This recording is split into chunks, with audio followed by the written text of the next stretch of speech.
బిడ్డ 175కు 175 నియోజకవర్గాలు టార్గెట్. రాష్ట్రంలో 175కు 175 మనమే గెలవాలి.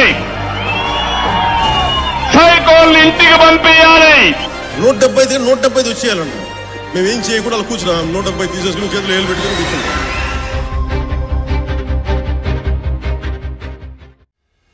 శ్రీకాకుళం రాజకీయం అంతా ఒక ఎత్తి అయితే ఆ ఒక్క నియోజకవర్గం కాస్త డిఫరెంట్. అక్కడ అధికారమైన ప్రతిపక్షమైన నియోజకవర్గాన్ని ఏలేది ఆ ఒక్క కుటుంబమే. అందరూ ఒకే కుటుంబ సభ్యులైన రాజకీయం దగ్గర మాత్రం ఎవరికి వారే. రక్త సంబంధితులు కాస్త బద్ద విరోధులుగా మారిపోయారు. రాజకీయమే ముందు కుటుంబం తర్వాత అన్నట్టు సాగుతుంది ఆము తలవలస నియోజకవర్గం. నిత్యం మామ అల్లుల సవాళ్లు, ప్రతి సవాళ్లతో రాజకీయం హాట్ టాపిక్ గా మారింది. మామ మరోసారి జెండా ఎగరవేస్తారా లేదా అల్లుడు చక్రం తిప్పుతారా? మామ అల్లుల వారిలో విజయం ఎవరిని వర్తిస్తుందనేది పొలిటికల్ గా ఇంట్రెస్టింగ్ గా మారింది. స్పీకర్ తమ్మినేని సీతారాం ప్రాతినిధ్యం వహిస్తున్న ఆమదాల వలసలో ఈసారి కనిపించే సీన్ ఏంటి? రెబల్స్ ఎలాంటి ప్రభావం చూపిస్తున్నారు ఒకసారి చూద్దాం. ఆమదాల వలస నియోజకవర్గంలో ఆమదాల వలస మున్సిపాలిటీతో పాటు బూర్జా, పొందూరు, సరబుజ్జి మండలాలు ఉన్నాయి. 189,307 మంది ఓటర్లు ఉన్న ఈ నియోజకవర్గంలో ఎప్పుడూ రసవత్తర రాజకీయం నడుస్తుంది. కాళింగ సామాజిక వర్గం ఎక్కువగా ఉన్న ఈ నియోజకవర్గంలో కాపు, యాదవ, వెలమ సామాజిక వర్గాలు ఎన్నికల ఫలితాన్ని ప్రభావితం చేస్తుంటాయి. ఎన్ని కులాలు ఉన్నా ఇక్కడ రాజకీయ అధికారం మాత్రం కళింగ సామాజిక వర్గానిదే. రెండు పార్టీలు ఆ సామాజిక వర్గానికే టికెట్ ఇస్తూ ఉంటాయి. ఒకప్పుడు బొడ్డేపల్లి కుటుంబానికి తమ్మినేని కుటుంబానికి మధ్య పోటీ ఉండేది. కానీ ఇప్పుడు పూర్తిగా తమ్మినేని కుటుంబానికే పరిమితమైంది. ప్రస్తుతం సిట్టింగ్ ఎమ్మెల్యే స్పీకర్ తమ్మినేని, ప్రధాన ప్రత్యర్థి స్వయాన ఆయన మేనల్లుడు మాజీ ఎమ్మెల్యే కోన రవికుమారే. ఈ ఇద్దరి మధ్య రాజకీయం పతాక స్థాయిలో కొనసాగుతుంది.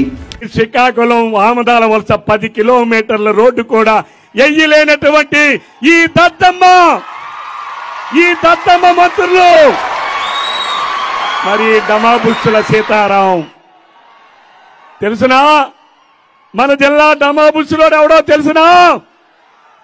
ఈ డమాబుస్సులోడు వేదికలు ఎక్కితే చెప్తాడు, ఆకాశాన్ని కిందకి తెస్తా, పాతాళ గంగని పైకి తెస్తా అని మాట్లాడినటువంటి ఈ డమాబుస్ ఈరోజు ఒక 10 కిలోమీటర్ల రోడ్డునైనా వేసుకోగలిశారా అని చెప్పి నేను అడుగుతున్నాను. 2014 సార్వత్రిక ఎన్నికల్లో టీడీపీ నుండి ఎమ్మెల్యేగా కోన రవికుమార్ తన సొంత మేనమామ తమ్మినేని సీతారాంపై 5,000 ఓట్ల తేడాతో విజయం సాధించారు.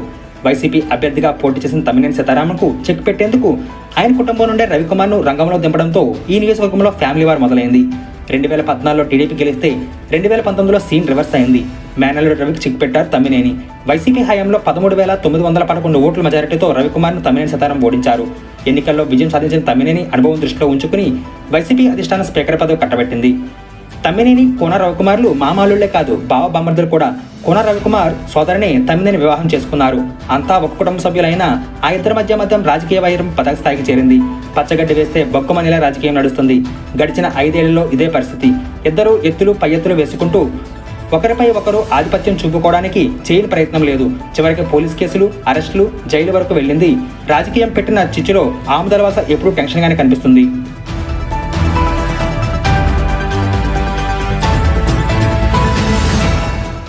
ఇప్పటికే 5 సార్లు ఎమ్మెల్యేగా గెలిచిన తమ్మినేని గడిచిన 5 ఏళ్లలో అభివృద్ధి కార్యక్రమాలను విస్తృతంగా చేశారు. జిల్లాలో ఏ నియోజకవర్గానికి కేటాయించిన విద్యాసంస్థలు ఒక్క ఆమదాల వలసకు మంజూరు చేయించారు. దశాబ్దాలుగా తీరని కోరికగా ఉన్న బలసలరేవు వంతెన నిర్మాణానికి అనుమతులు తీసుకొచ్చారు. Polytechnic, agriculture college, horticultural polytechnic college, veterinary polytechnic కాలేజీతో పాటు పొందూరు, తొగరాంలో డిగ్రీ కళాశాలలు ఏర్పాటు చేయించారు తమ్మినేని సీతారాం.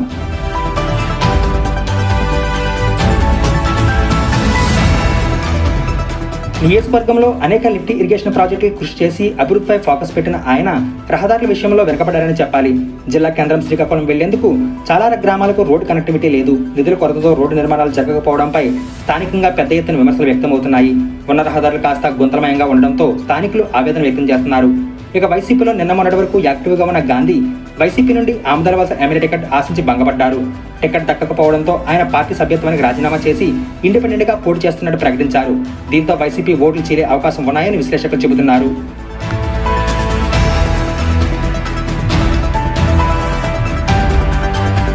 ఇది ఇలా ఉంటే ప్రతిపక్ష టీడీపీ రాజకీయం జోరుగా నడుస్తుంది.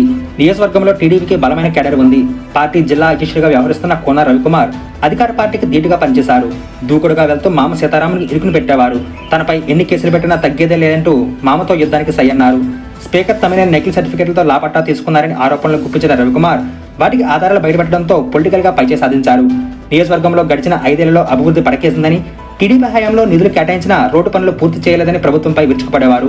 అతి విశ్వాసం, అతి నమ్మకం వల్లే గత ఎన్నికల్లో ఓటమి పాలయ్యానని, ఈసారి తప్పక విజయం సాధిస్తానని కోన రవికుమార్ ధీమా వ్యక్తం చేశారు.